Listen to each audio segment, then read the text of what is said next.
Loyalty and devotion lead to bravery. Bravery leads to the spirit of self-sacrifice. True love is full of devotion and free of doubt. Hanuman Chalisa पढ़ने वाले हर किसी को तुलसीदास, जिन्होंने हनुमान चालीसा लिखे थे, उनकी याद आती ही है। सब जानते हैं कि तुलसीदास ने हनुमान चालीसा लिखे थे, लेकिन बहुत कम लोग उनके बचपन और जन्म के बारे में जानते हैं। तुलसीदास की माता जब 5 महीने की गर्भवती थी, तब उनके पति की मृत्यु हो गई और वह तुलसीदास को जन्म देते ही उसकी भी मृत्यु होने से सभी रिश्तेदार तुलसीदास के भाग्य पर कोसने लगे कि वह एक अभागा है और उनके अभाग्य के कारण ही वह जन्म लेते ही माता पिता की मृत्यु हो गई। तुलसीदास के रिश्तेदार सभी को लगा कि अगर वह तुलसीदास का पालन पोषण करेंगे तो उनका भी नुकसान होगा। इस सोच से तुलसीदास के सभी रिश्तेदार शिशु तुलसीदास को कचरे में फेंक दिया।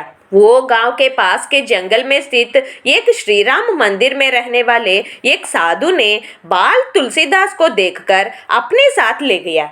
इस बालक का जन्म कार्तिक मास के तुलसी विवाह के दिन होने से इस साधु ने उसको तुलसीदास नाम देकर उसका पालन पोषण करने लगा।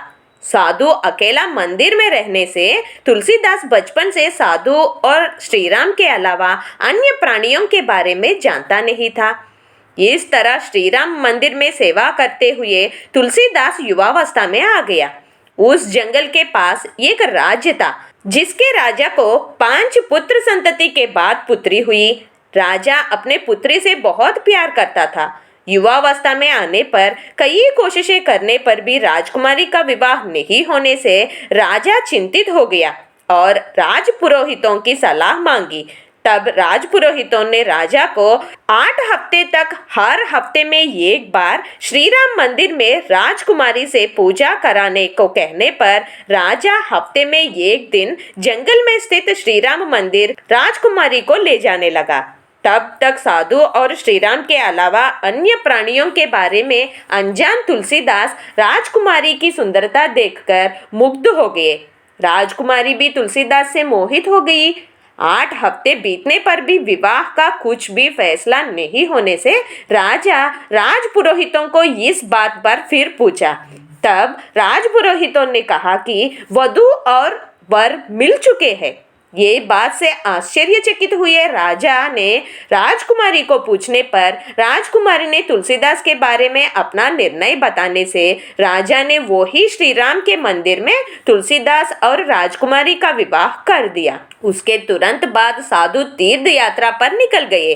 अपने जिंदगी में कभी औरत को नहीं देखे तुलसीदास अपने पत्नी को एक पल के लिए भी नहीं छोड़ता था। इस तरह कई दिन बीत गए। एक दिन राजकुमारी के मायके में एक उत्सव के मौके पर उनको बुलाया गया, लेकिन तुलसीदास साधु तीर्थ यात्रा से कभी भी वापस आ सकता है कहते हुए वो जाने के लिए इनकार कर दिया और पत्नी को भी नहीं जाने के लिए कहा। दूसरे दिन जब तुलसीदास कुछ फल और लकड़ी लाने जंगल गया, तब राजकुमारी चुपके से मायके निकल गई। तुलसीदास ये बात जानकर तूफान रहने के बाद भी राजकुमारी के पास अपने ससुराल निकल गया।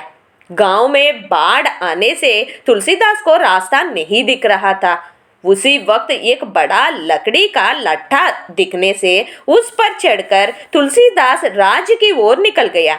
अंधेरे में महल देखकर वो ही राजमहल समझकर वहां पर लटकी हुई रस्सी के मदद से राजमहल में प्रवेश कर सभी कमरे में राजकुमारी को ढूंढने लगा। उसी समय एक कमरे में आध्यात्मिक भजन गाते हुए राजकुमारी दिखने से तुलसीदास खुश होकर उनके पास गया। राजकुमारी भी तुलसीदास को देखकर खुश हो गई, लेकिन वह तुलसीदास के कपड़े पर खून देखकर डर गई। पूरे सफर का विश्लेषण से पता चला कि जिस लकड़ी के लट्ठे की मदद से तुलसीदास आया वह लकड़ी नहीं, लाश थी, और जिस रस्सी की मदद से वह महल में प्रवेश किया वह रस्सी नहीं, सांप था। तुलसीदास का अपने पर प्यार के लिए खुश होना है या प्यार में अंधे होने के लिए दुखी होना है, राजकुमारी समझ नहीं पाई।